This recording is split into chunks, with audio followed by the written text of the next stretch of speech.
On a distant planet, the air buzzed with excitement and tension in a high-tech alien medical facility. Bright lights flashed, and advanced machines hummed softly, ready for the unknown. Today was special because a human, a Deathworlder, was arriving. The alien medics had heard stories about humans and their incredible strength and resilience, but they had never seen one in person. They exchanged nervous glances, curiosity shining in their eyes as they prepared for this mysterious visitor. When the Deathworlder finally arrived, the medics were taken aback. He stood tall and strong, with a rugged appearance that told stories of harsh battles and survival. His skin was slightly bruised, and his clothes were torn, revealing signs of a recent struggle. The medics noticed the deep gash on his arm, but he seemed unconcerned. Instead, he looked around the facility with a calm expression, as if he had been here many times before. The alien medics whispered among themselves, marveling at the human's presence. Some felt admiration, while others felt a twinge of fear. As they began to examine him, the seriousness of the situation hit them. The Deathworlder had a life-threatening injury that he seemed to ignore completely. Alarm bells rang in the medics' minds. How could he not notice the pain? They quickly realized that they needed to act fast. The atmosphere changed from curiosity to urgency, setting the stage for a dramatic confrontation between human resilience and alien medical technology. The atmosphere in the high-tech medical facility shifted from curiosity to urgency. The alien medics huddled around the Deathworlder, their eyes wide with a mix of apprehension and intrigue. He stood confidently, his presence both intimidating and fascinating. As they prepared to examine him, the medics exchanged hurried whispers, their alien tongues flicking in nervous anticipation. One of the senior medics, a slender being with shimmering green skin named Dr. Vreel, approached the human cautiously. "We need to examine your injury," Vreel said, trying to maintain a professional tone despite the fluttering of his heart. The Deathworlder simply shrugged, as if the injury were nothing more than a scratch. Vreel pointed to the deep gash on the man's arm. "This wound, it's severe. You could be in danger," he insisted. The Deathworlder looked down at his arm, and then back at Vreel with an amused smile. "It's just a scratch," he replied nonchalantly. The medics were baffled. They had seen many injuries in their careers, but nothing like this. The Deathworlder's disregard for pain and injury was astonishing.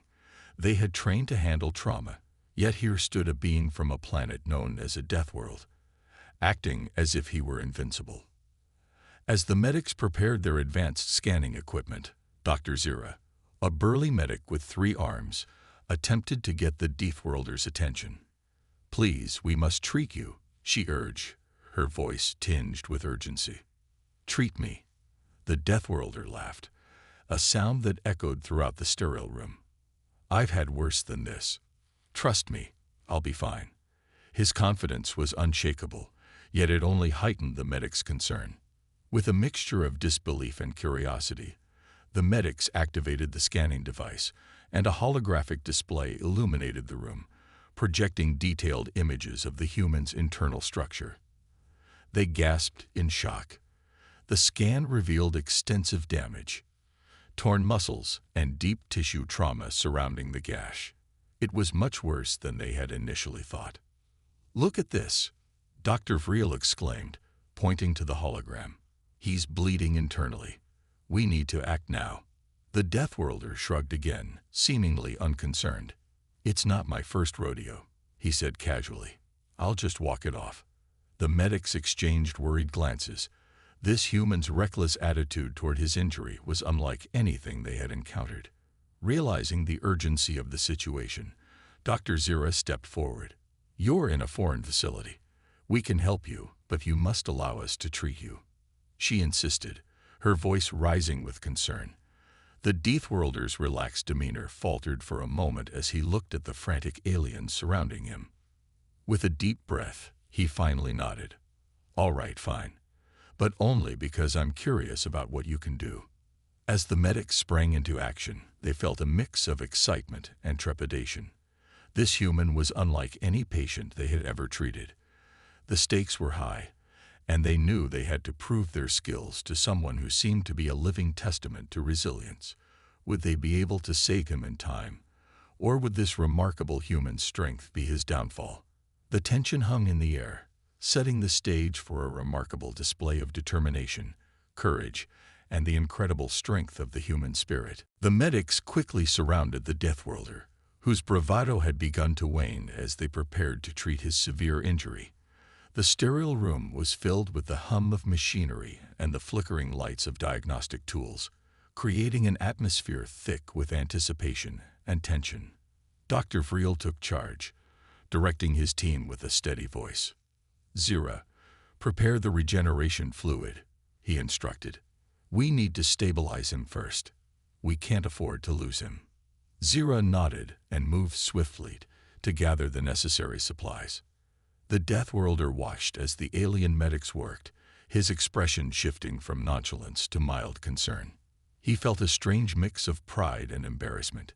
Here he was, a being from a world where survival often depended on strength and resilience, yet he was being treated like an injured child by these alien doctors.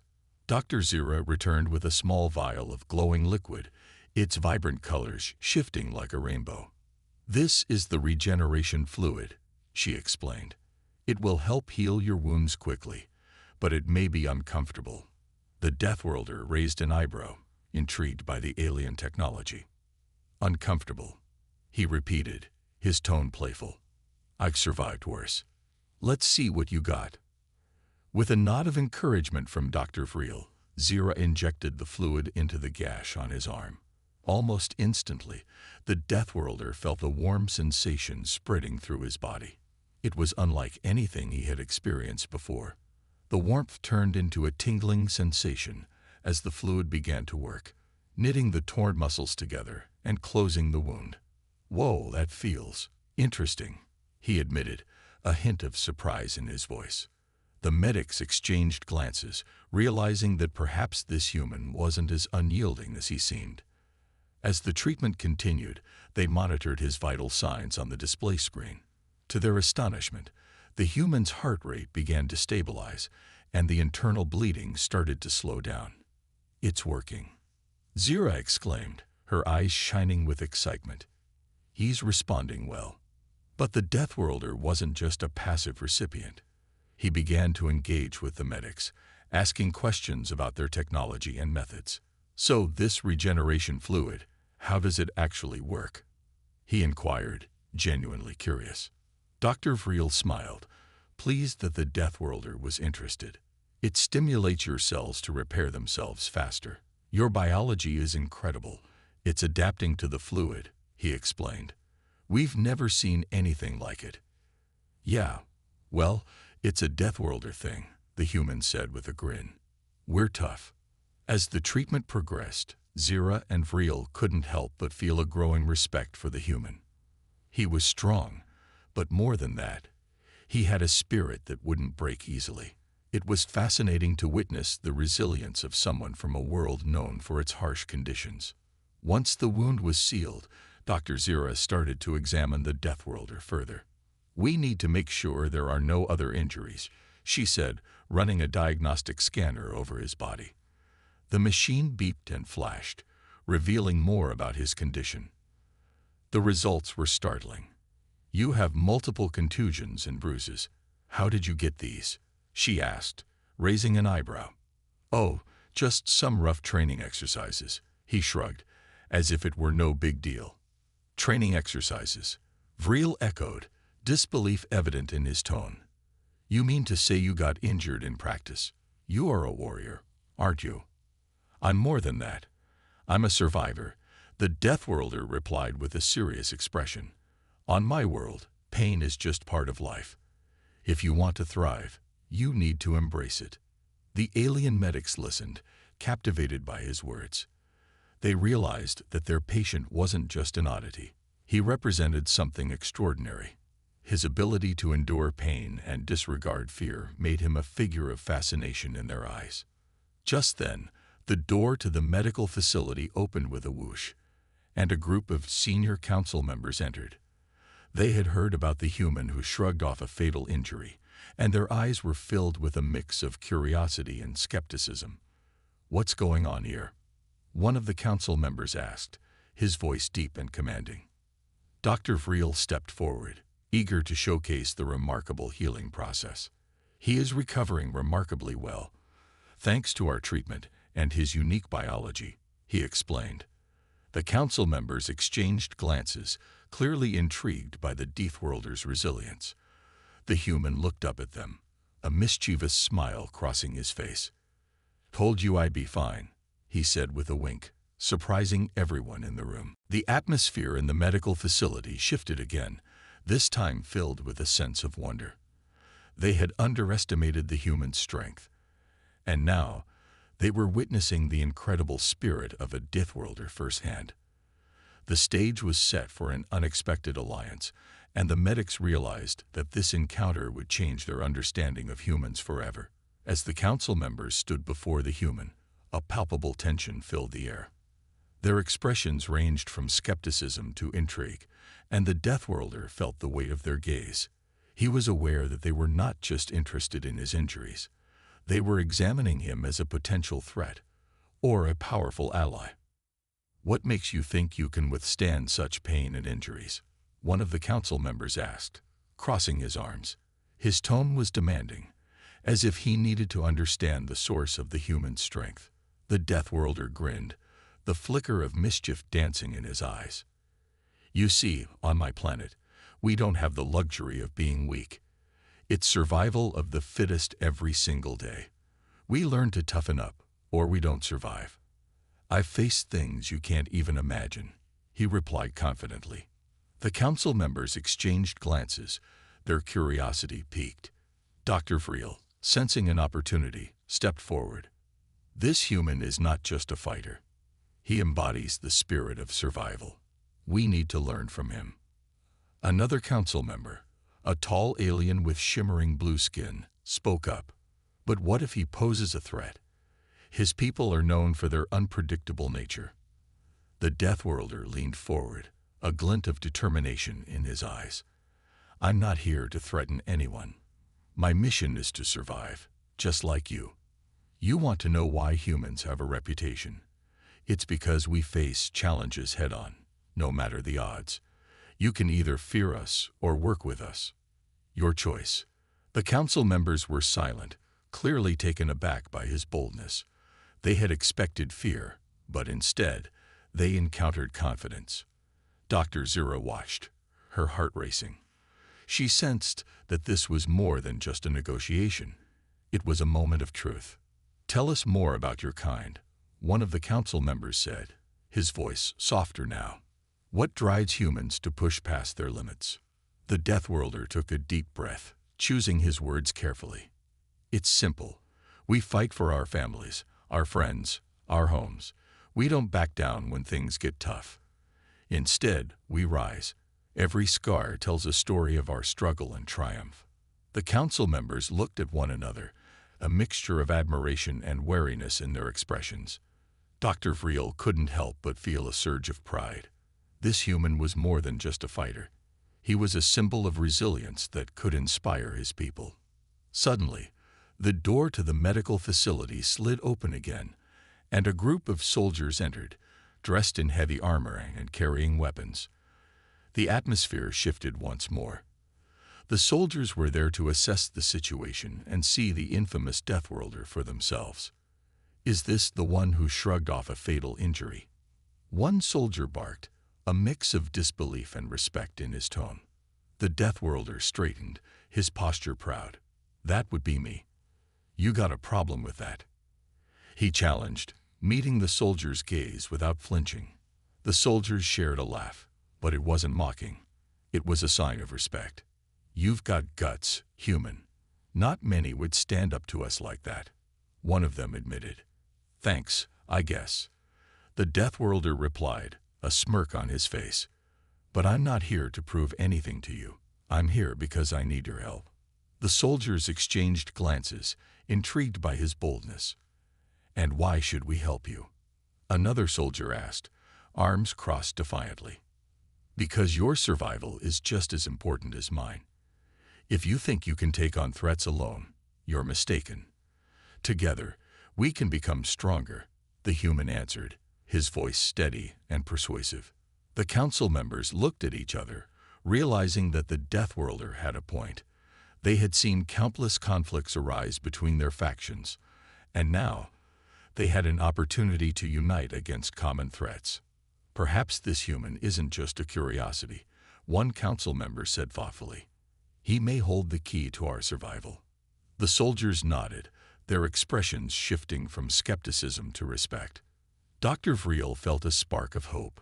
Let's set aside our fears and learn from each other. Together, we can face whatever dangers lie ahead. The Deathworlder smiled, sensing the shift in their attitudes. This was a crucial moment, not just for him but for both species. The journey ahead would be challenging, but it was also filled with promise. The Council was beginning to understand that humanity's strength lay not just in their ability to endure pain, but in their willingness to face adversity head-on. As discussions continued, the atmosphere in the medical facility transformed. It was no longer a place of tension and skepticism, but rather a hub of potential collaboration. Together, they would forge a path forward, one that embraced the resilience of humans and the wisdom of the aliens. The Council was finally starting to see the truth. Humans were not a threat. They were allies waiting to be discovered. The atmosphere in the medical facility had shifted significantly. No longer were the Council members and soldiers regarding the Deathworlder with suspicion. Instead, a sense of camaraderie was forming. Dr. Vreel, standing at the forefront, sensed this change and felt a thrill of hope. He could see the potential for unity, and it excited him. Let's take a moment to learn more about what brought you here, Dr. Vreel said, addressing the Deathworlder. We need to understand what threats we may face and how you've dealt with them in the past. The human nodded, eager to share his experiences. Back on Earth, we've faced all kinds of dangers, wars, natural disasters, and even each other. But we always find a way to adapt. That's how we survive. He paused, letting his words sink in. For example, when faced with an enemy, we don't run away. We come together to fight back, using our strengths and creativity. A council member with green skin leaned forward, curiosity dancing in his eyes. But what about fear? Surely you must feel fear too. The Deathworlder smiled at the question. Of course, we feel fear, but we don't let it control us. Fear can either paralyze you or push you to act. We choose the latter. We've learned that sometimes you have to face your fears head-on. The soldiers nodded in agreement, feeling a renewed respect for the human. That's something we can relate to, one soldier said, crossing his arms. In battle, fear is part of the game, but those who overcome it are often the ones who succeed. Dr. Zira, who had been listening intently, decided to speak up. If we want to face any threats together, we'll need to understand how your people fight. Perhaps you can teach us some techniques. The Deathworlder's eyes lit up with enthusiasm. Absolutely. I can show you some basic combat drills. But more importantly, I can teach you how to think strategically. It's not just about brute strength. It's about using your environment and working together. The council members exchanged excited glances, feeling a sense of purpose. This was an opportunity to learn from someone who had faced real dangers and emerged victorious. Let's arrange a training session, Dr. Vreel proposed, his voice filled with excitement. We can blend our techniques and strategies with yours. It'll be a valuable experience for all of us. As they discussed the details, the soldiers prepared to gather the necessary equipment for the training. The Deathworlder felt a surge of pride, knowing he would be instrumental in helping these aliens strengthen their defenses. Hours later, the training session began. The council members and soldiers gathered in a large training room filled with various weapons and equipment. The Deathworlder took center stage, ready to demonstrate. All right, everyone, let's start with some basic drills. I want to see how you work together as a team, he called out, his voice booming with enthusiasm. The aliens listened attentively, eager to learn. The human demonstrated various techniques: how to move in sync with teammates, how to anticipate an opponent's moves, and how to utilize the environment to one's advantage. The council members and soldiers mimicked his movements, their faces filled with determination. As they practiced, laughter and camaraderie began to fill the room. The soldiers found themselves genuinely enjoying the drills. They pushed each other, learning from both their mistakes and successes. The atmosphere of competition had transformed into one of collaboration. Hours passed, and the training session ended with cheers and applause. The council members were impressed by the humans' ability to motivate and teach. They realized they had not only learned new skills, but had also formed a bond that transcended species. "Thank you for today," Dr. Friel said, a broad smile on his face. "We've learned more than just combat techniques. We've learned the importance of unity and trust. Together, we are stronger." The Deathworlder felt a wave of satisfaction wash over him. This is just the beginning. We have a long way to go, but I believe we can face any challenge that comes our way. As the day came to an end, the council members and soldiers gathered to share a meal. They discussed their cultures, their strengths, and their dreams for the future. The bonds they formed during training now extended to their conversations, as they began to understand one another on a deeper level. The Deathworlder looked around the table, feeling a sense of belonging. This was more than just an alliance. It was a family being forged through shared experiences. The humans and aliens were no longer separate entities. They were allies in a fight for survival against a common threat. The Council had warned against the danger of humans, but here they were, proving that unity could emerge from adversity.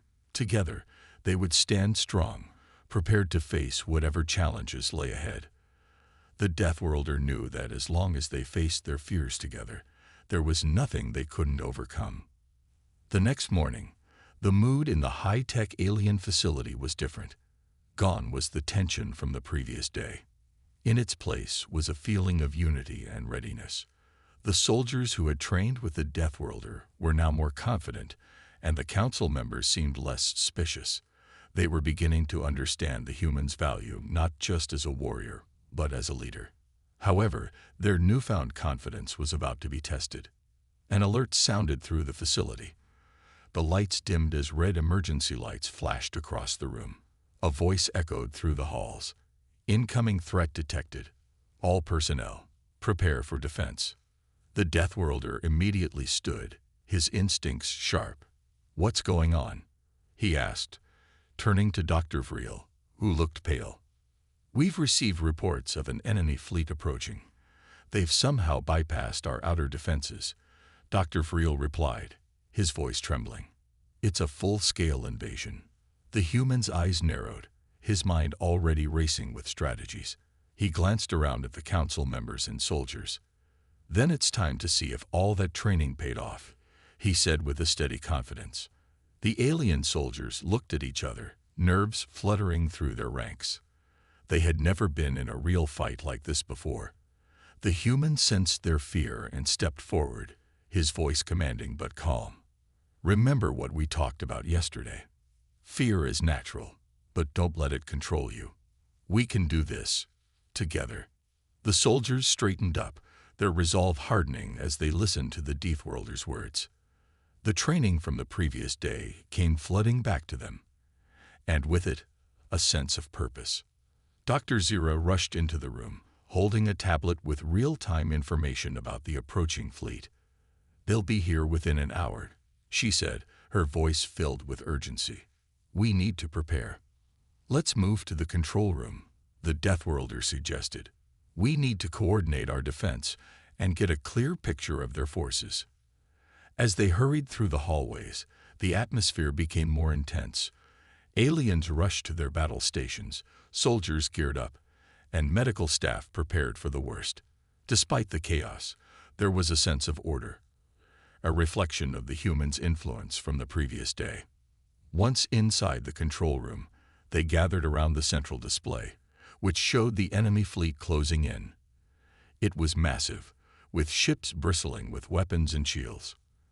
Dr. Friel swallowed nervously. That's a lot more than we expected. The human remained unfazed. Numbers don't mean everything. We need to focus on strategy. He studied the display, analyzing the enemy's formation. They're overconfident, he remarked, pointing to weak spots in the fleet's positioning. They think they've already won. But we can use that arrogance against them. He began giving rapid-fire instructions to the alien soldiers, showing them how to position their defenses and coordinate their attacks.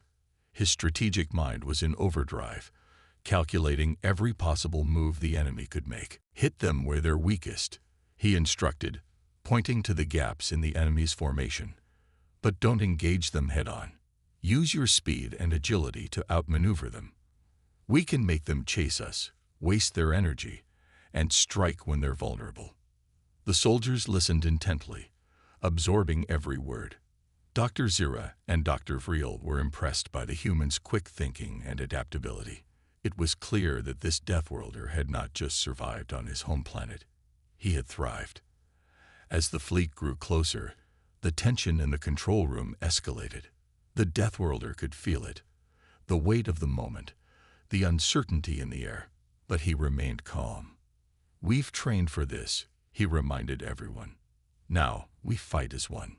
The alien soldiers braced themselves, preparing to face their first real battle under the humans' guidance. The council members, who had once doubted the human's place among them, now looked to him for leadership. They realized that, despite their advanced technology, it was this Deathworlder's experience and determination that gave them a fighting chance. Outside the facility, the enemy fleet finally arrived, descending upon the planet like a storm. The alien defense forces sprang into action, their ships taking to the skies to meet the threat. The battle was fierce from the very start. Explosions lit up the sky as lasers and missiles were exchanged between the two forces. But under the humans' direction, the alien defenders fought with newfound confidence and precision. They executed hit-and-run tactics, just as the Deathworlder had taught them. They exploited the weaknesses in the enemy's formation, forcing the invaders to react rather than attack. Inside the control room, the human monitored the battle closely, offering instructions and guidance to the soldiers. Stay focused, he urged. Don't let them dictate the fight. Make them chase you, then hit them hard when they're off balance. Slowly but surely, the tide of battle began to turn in favor of the defenders. The invaders, caught off guard by the unexpected resistance, grew frustrated and started making mistakes. The human strategy was working. Despite the chaos of battle, the human remained calm, his sharp eyes watching every move on the display. We've got them now, he said with a grin. Just a little more, and they'll be forced to retreat. Dr. Vreel couldn't believe what he was witnessing. I've never seen anything like this, he muttered. This is what humans are capable of. The Deathworlder simply nodded. This is just the beginning. When we stand together, there's nothing we can't overcome. As the invaders' fleet began to break apart under the relentless assault, the alien defenders let out cheers of victory. They had done it. They had defended their home. And it was all thanks to the guidance of the Deathworlder, the human they had once feared but now respected. The battle was over, but the war had just begun. The council members exchanged glances. They had never seen themselves as needing outside help, especially from a Deathworlder. But today had changed everything. The alien council leader, a tall figure with silver skin and glowing eyes, stepped forward. We've underestimated your kind. We were warned about humans, about your nature, your strength, but we didn't fully understand until today. The human gave a slight smile, though his expression remained humble. We're not so different. We all want the same thing, peace, but sometimes, to achieve that peace, you need to be willing to fight for it.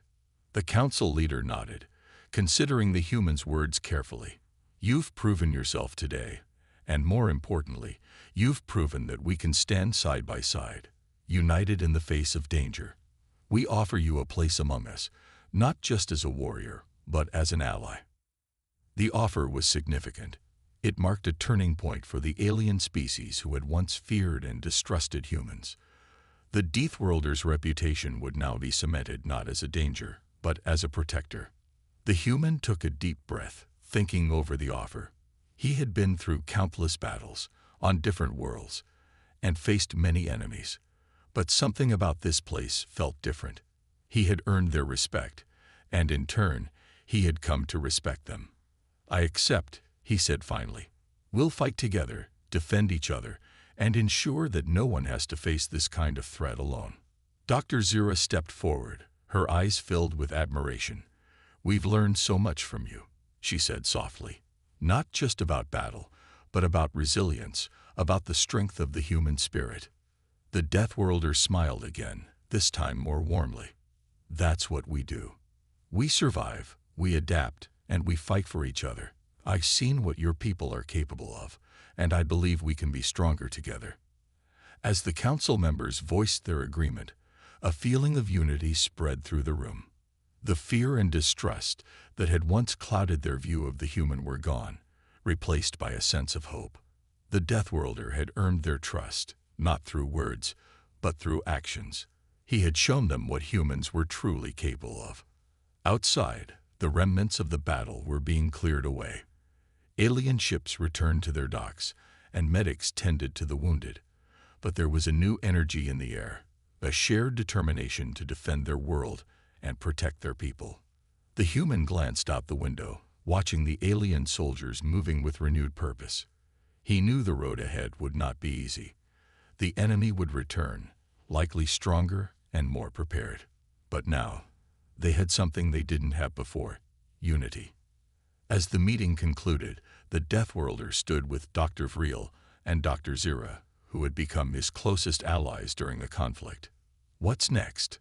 Dr. Vreel asked, his voice a mixture of curiosity and anticipation. The human looked out at the horizon, where the distant stars hinted at the vastness of the galaxy beyond. "We prepare," he said, his voice steady. "This was just the first battle, but now we know we can win." Dr. Zira nodded, her eyes filled with determination. "With you by our side, I believe we can face whatever comes next." The human gave a small nod of agreement. "We'll face it together." And so, with the battle behind them and a new alliance formed, the Deathworlder and the alien species stood on the brink of a new chapter. The galaxy was still dangerous, filled with unknown threats, but now they faced it as allies, ready to protect each other and defend their shared future. The story of the Deathworlder, who had once been feared, was now one of hope and strength. Together, they would face the challenges ahead, stronger than ever before. And in the quiet moments that followed, as the stars twinkled in the distance, the Deathworlder couldn't help but feel a sense of pride. Not just for surviving another battle, but for forging something far more powerful, an alliance that would shape the future of the galaxy.